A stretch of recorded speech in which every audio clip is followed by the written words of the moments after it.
Welcome back to Another World Audiobooks. I'm very excited to be bringing you another chapter of the John Carter saga. Like I mentioned before, in the show notes I have the links to the other two books that we've done in the John Carter series. So if you're enjoying this one and you haven't listened to the first two, definitely go check those out. Although I don't know why you're listening to book number 3 if you haven't listened to book numbers 1 and 2, especially since they're available for free right here on the podcast.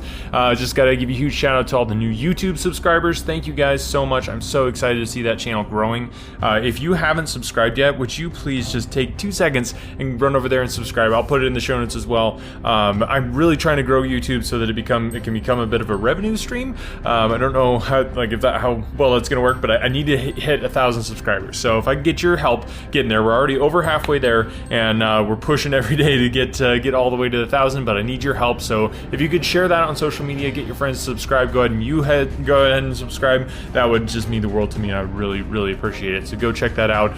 Thank you. I would really appreciate it. It just takes 2 seconds and helps so much. So now, without further ado, I give you the next chapter of John Carter. Chapter 10. In Durance. The public houses of Barsoom, I have found, vary but little. There is no privacy for other than married couples. Men without their wives are escorted to a large chamber, the floor of which is usually of white marble or heavy glass, kept scrupulously clean. Here are many small raised platforms for the guest's sleeping silks and furs, and if he have none of his own, clean fresh ones are furnished at a nominal charge. Once a man's belongings have been deposited upon one of these platforms, he is a guest of the house, and that platform his own until he leaves. No one will disturb or molest his belongings, as there are no thieves upon Mars. As assassination is the one thing to be feared, the proprietors of the hostelries furnish armed guards, who pace back and forth through the sleeping rooms day and night. The number of guards and gorgeousness of their trappings quite usually denote the status of the hotel. No meals are served in these houses, but generally a public eating place adjoins them. Baths are connected with the sleeping chambers, and each guest is required to bathe daily or depart from the hotel. Usually, on a second or third floor, there is a large sleeping room for single women guests, but its appointments do not vary materially from the chamber occupied by men. The guards who watch the women remain in the corridor outside the sleeping chamber, while female slaves pace back and forth among the sleepers within, ready to notify the warriors should their presence be required. I was surprised to note that all the guards with the hotel at which we stopped were red men, and on inquiring of one of them, I learned that they were slaves purchased by the proprietors of the hotels from the government. The man whose post was past my sleeping platform had been commander of the navy of a great Martian nation, but fate had carried his flagship across the ice barrier within the radius of the power of the magnetic shaft, and now for many tedious years he had been a slave of the Yellow Men. He told me that princes, jeds, and even jedaks of the outer world were among the menials who served the yellow race, but when I asked him if he had heard of the fate of Mors Kajak or Tardos Mors, he shook his head, saying that he never had heard of their being prisoners here, though he was very familiar with the reputations and fame they bore in the outer world. Neither had he heard any rumor of the coming of the Father of Therns and the Black Dator of the Firstborn, but he hastened to explain that he knew little of what took place within the palace. I could see that he wondered not a little that a yellow man should be so inquisitive about certain red prisoners from beyond the ice barrier, and that I should be so ignorant of customs and conditions among my own race. In fact, I had forgotten my disguise upon discovering a red man pacing before my sleeping platform, but his growing expression of surprise warned me in time, for I had no mind to reveal my identity to any unless some good could come of it, and I did not see how this poor fellow could serve me yet, though I had it in my mind that later I might be the means of serving him and all the other thousands of prisoners who do the bidding of their stern masters of Cadabra. Thu Von Din and I discussed our plans as we sat together among our sleeping silks and furs that night in the midst of the hundreds of yellow men who occupied the apartment with us. We spoke in low whispers, but as that is only what courtesy demands in a public sleeping place, we roused no suspicion. At last, determining that all must be but idle speculation until after we had had a chance to explore the city and attempt to put into execution the plan Talu had suggested, we bade each other good night and turned to sleep. After breakfasting the following morning, we set out to see Cadabra, and as, through the generosity of the Prince of Marantina, we were well supplied with the funds current in Okar, we purchased a handsome ground flyer. Having learned to drive them while in Marantina, we spent a delightful and profitable day exploring the city, and late in the afternoon, at the hour Talu told us we would find government officials in their offices, we stopped before a magnificent building on the plaza opposite the royal grounds and the palace. Here we walked boldly in past the armed guard at the door, to be met by a red slave within who asked our wishes. "Tell Sorav, your master, that 2 warriors from Ilau wish to take service in the palace guard," I said. Sorav, Talu had told us, was the commander of the forces of the palace, and as men from the further cities of Okar, and especially Ilau, were less likely to be tainted with the germ of intrigue which had for years infected the household of Silensis Ol, he was sure that we would be welcomed and few questions asked us. He had primed us with such general information as he thought would be necessary for us to pass muster before Sorav, after which we would have to undergo a further examination before Silensis Ol, that he might determine our physical fitness and our ability as warriors.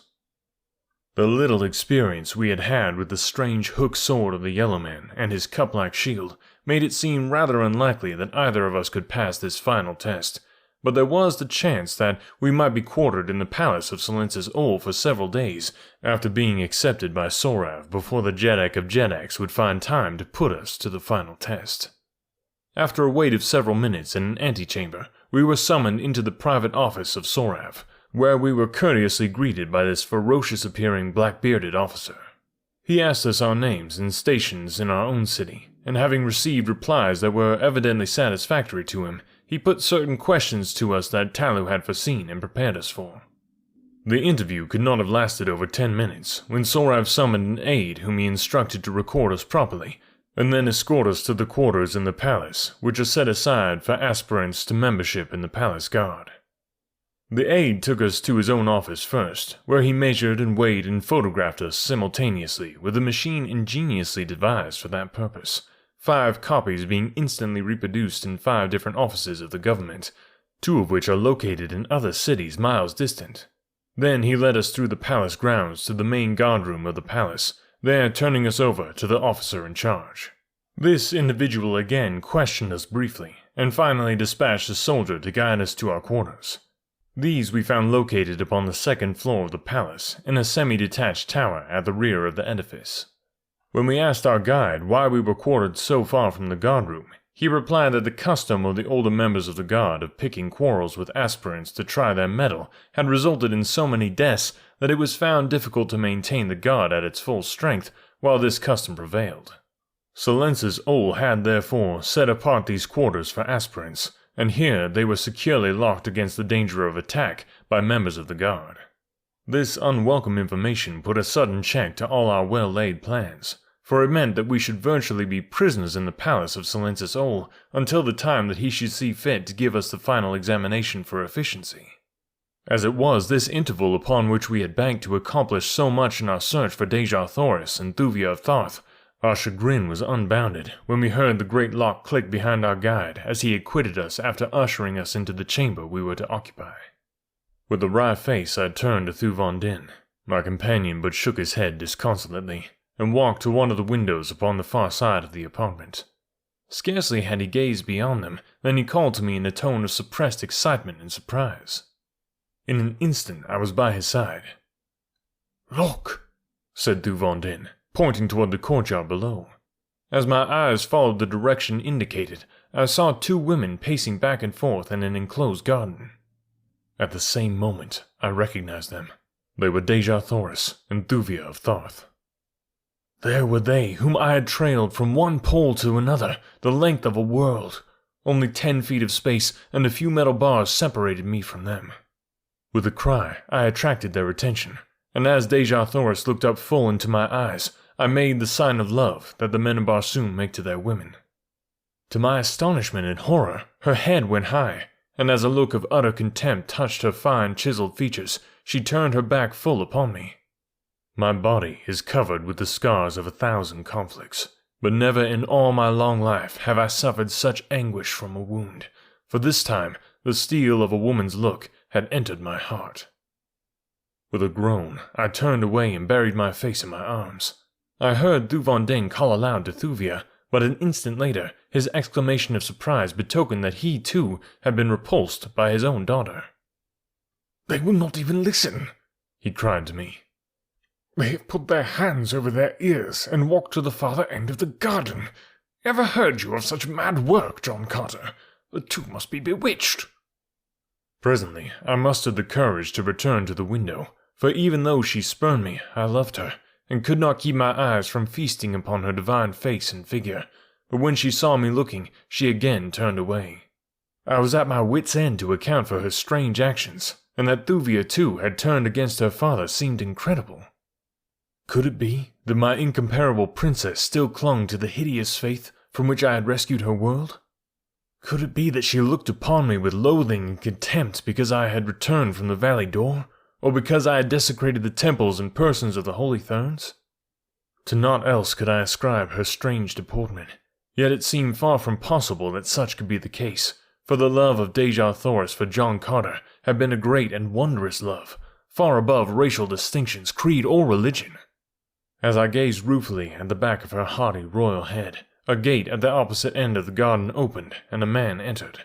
As he did so, he turned and slipped something into the hand of the yellow guardsman beyond the gate, nor was the distance too great that I might not see that money had passed between them. Instantly, I knew that this newcomer had bribed his way within the garden. Then he turned in the direction of the two women, and I saw that he was none other than Thurid, the Black Dator of the Firstborn. He approached quite close to them before he spoke, and as they turned at the sound of his voice, I saw Deja Thoris shrink from him. There was a nasty leer upon his face as he stepped close to her and spoke again. I could not hear his words, but her answer came clearly. "The granddaughter of Tardos Mors can always die," she said, "but she could never live at the price you name." Then I saw the black scoundrel go upon his knee beside her, fairly groveling in the dirt, pleading with her. Only part of what he said came to me, for though he was evidently laboring under the stress of passion and excitement, it was equally apparent that he did not dare raise his voice for fear of detection. "I would save you from Matai Shang," I heard him say. "You know the fate that awaits you at his hands. Would you not choose me rather than the other?" "I would choose neither," replied Deja Thoris.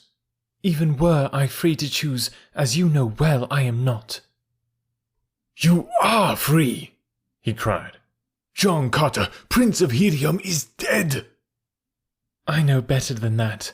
But even were he dead, and I must needs choose another mate, it should be a plant man or a great white ape in preference to either Matai Shang or you, Black Callet," she answered with a sneer of contempt.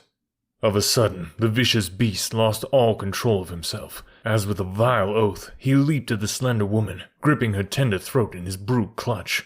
Thuvia screamed and sprang to aid her fellow prisoner, and at the same instant I too went mad, and tearing at the bars that spanned my window, I ripped them from their sockets as they had been but copper wire.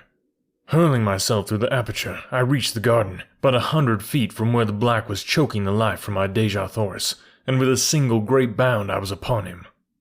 I spoke no words as I tore his defiling fingers from that beautiful throat, nor did I utter a sound as I hurled him 20 feet from me.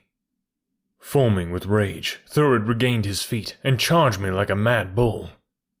"Yellow man," he shrieked, "you knew not upon whom you had laid your vile hands, but ere I am done with you, you will know well what it means to offend the person of a firstborn."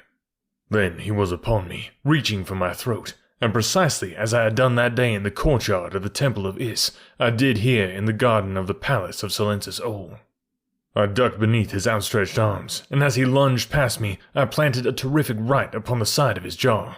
Just as he had done upon that other occasion, he did now. Like a top, he spun round, his knees gave beneath him, and he crumpled to the ground at my feet. Then I heard a voice behind me. It was the deep voice of authority that marks the ruler of men, and when I turned to face the resplendent figure of a giant yellow man, I did not need to ask to know that this was Silentis Ol. At his right stood Matai Shang, and behind them a score of guardsmen. "Who are you?" he cried. "And what means this intrusion within the precincts of the women's garden? I do not recall your face. How came you here?" But for his last words, I should have forgotten my disguise entirely and told him outright that I was John Carter, Prince of Helium, but his question recalled me to myself. I pointed to the dislodged bars of the window above. "I am an aspirant to membership in the Palace Guard," I said, "and from yonder window in the tower where I was confined awaiting the final test for fitness, I saw this brute attack this woman. I could not stand idly by, O Jeddak, and see this thing done within the very palace grounds, and yet feel that I was fit to serve and guard your royal person." I had evidently made an impression upon the ruler of Okar by my fair words, and when he had turned to Deja Thoris and Thuvia of Tharth, and both had corroborated my statements, it began to look pretty dark for Thurid.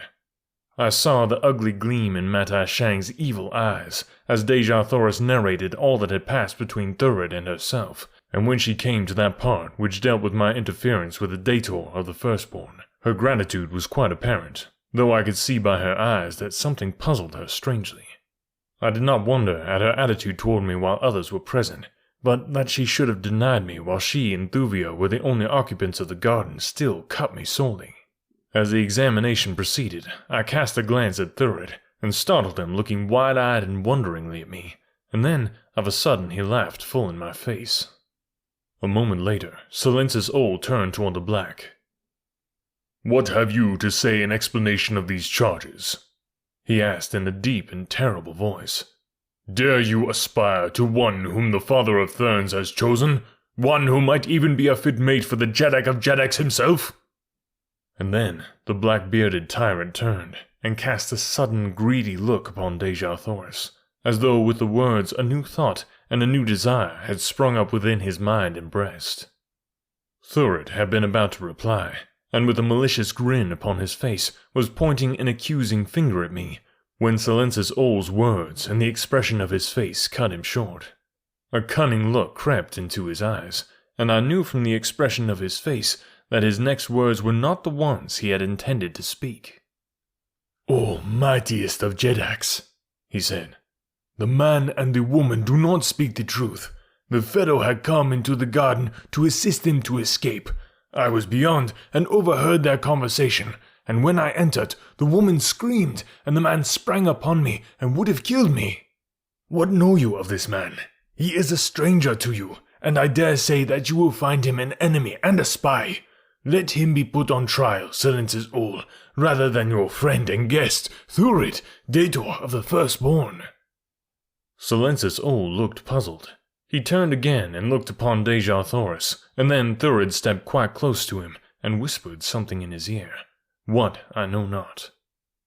Presently, the yellow ruler turned to one of his officers.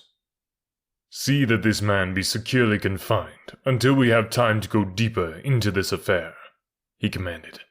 "And as bars alone seem inadequate to restrain him, let chains be added." Then he turned and left the garden, taking Deja Thoris with him, his hand upon her shoulder. Thurid and Matai Shang went also, and as they reached the gateway, the Black turned and laughed again aloud in my face. What could be the meaning of his sudden change toward me? Could he suspect my true identity? It must be that, and the thing that had betrayed me was the trick and blow that had laid him low for the second time. As the guards dragged me away, my heart was very sad and bitter indeed, for now, to the two relentless enemies that had hounded her for so long, another and a more powerful one had been added. For I would have been but a fool had I not recognized the sudden love for Deja Thoris that had just been born in the terrible breast of Silensis Ol, Jeddak of Jeddaks, ruler of Okar.